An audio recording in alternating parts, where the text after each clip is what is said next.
जो अहींया आपणे संख्या रेखा आपी शुं कह्युं छे के बिंदु P Q R S T U A अने बी संख्या रेखा पर आपेला छे। तो अहींया संख्या रेखा पर आपणे आप्या छे।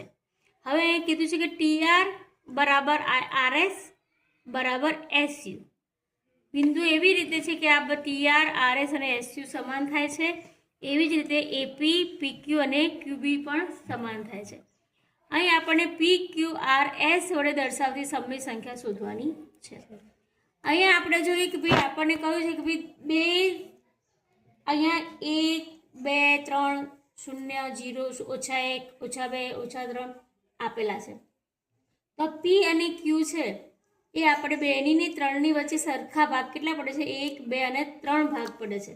તો આપણે અહીંયા લખીશું કે ભાઈ બિંદુ પી અને ક્યુ 2 અને 3 ની વચ્ચે આવેલા છે। तो बिंदु P अने Q बे अने अहींया ए छे ए अने बी नी वच्चे ए अने बी नी बराबर वच्चे आवेला छे।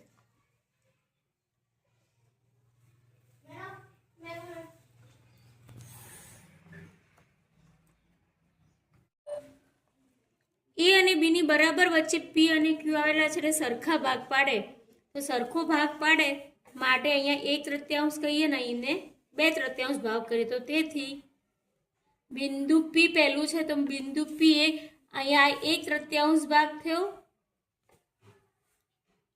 वत्ता अहींया 2 અને 2 અને 3 ની વચ્ચે પહેલા ભાગમાં આવે છે તો 2 વત્તા 1/3 ભાગ થાય।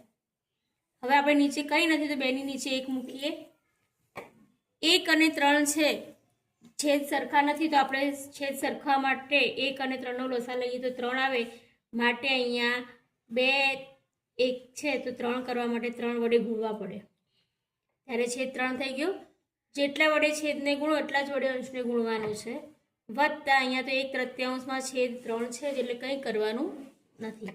સાદું રૂપ આપીએ તો 3 દુ 6 1 તરી 3 વત્તા 1/3 તો 6 ને 1 7/3 તો પી આપણને મળે છે 7/3 છે। તો અહીંયા આપણે લખવાનું છે 7/3। એવી જ રીતે ક્યુ છે બીજા નંબરના ભાગે છે તો તેથી બિંદુ ક્યુ માટે આપણે શું કરીશું કે બિંદુ ક્યુ બરાબર 2 વત્તા બીજા ભાગે છે તો 2/3 લઈશું। અહીંયા છેદમાં કંઈ નથી માટે 1 મૂકીશું। 1 અને 3 નો લસા લઈએ તો 3 આવે તો છેદ 3 કરવા માટે મારે ઉપર નીચે 3 વડે ગુણવા પડે। પાછળ છે 2/3 તો અહીંયા થાય છે 3 દુ 6/3 વત્તા 2/3 બંનેનો છેદ સમાન છે માટે અંશનો સરવાળો કરીશું 6 વત્તા 2 8/3 તો આપણને બિંદુ ક્યુ કયા સ્થાને મળ્યું 8/3 સ્થાને મળ્યું। તો આ રીતે આપણે બિંદુ પી નું અને બિંદુ ક્યુ નું સ્થાન શોધી શકીએ। 1 અને -2 ની વચ્ચે આર અને એસ બિંદુઓ સમાન અંતરે આવેલા છે તો આપણે જોઈએ કે ભાઈ -1 ની અને -2 ની વચ્ચે 3 સરખા ભાગ પડે છે તો આપણે બિંદુ આર માટે લખી શકીએ કે -1 એનો પહેલો ભાગ છે તો ઓછા 1/3 પહેલો ભાગ પાડે છે એટલે હવે આનું પણ છેદમાં કંઈ નથી તો આપણે 1 મૂકી અને કરી શકીએ તો -1/1 છે છેદ 3 કરવા માટે આપણે 3 વડે ગુણીશું -1/3 1 તરી 3 તો -3/3 -1/3 બંનેનો છેદ સમાન છે માટે એક વખત લખીશું આ -3 અને -1 બંને ઋણ સંખ્યા છે તો શું થશે સરવાળો તો ઋણ 4/3 આપણો જવાબ મળે। તો બિંદુ આર નું સ્થાન છે ઋણ 4/3। એવી જ રીતે આપણે બિંદુ એસ ની વાત કરીએ તો બિંદુ એસ આપણે ટી અને યુ ની વચ્ચે બીજા નંબરનો ભાગ છે તો અહીંયા શું લખાય આ 1/3 નો ભાગ તો આ 2/3 નો ભાગ થાય તો અહીંયા પણ આપણે એવું કરીએ કે -1 ઓછા અહીંયા બીજા નંબરનું સ્થાન છે માટે 2/3 લઈએ।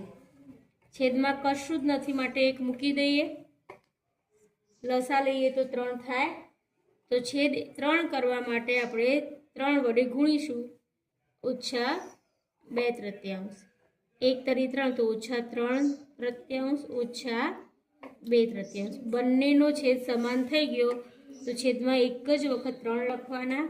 આ -3 અને -2 છે તો બંને સમાન નિશાની છે એટલે સરવાળો કરીશું. 3 દુ 3 ને 2 5. બંને ઋણ છે માટે નિશાની આવશે ઋણ, છેદમાં આવશે 3. તો આપણને આરનું સ્થાન મળે છે -5 તૃતીયાંશ. આ રીતે આપણે વચ્ચેના બિંદુઓના સ્થાન શોધી શકાય છે.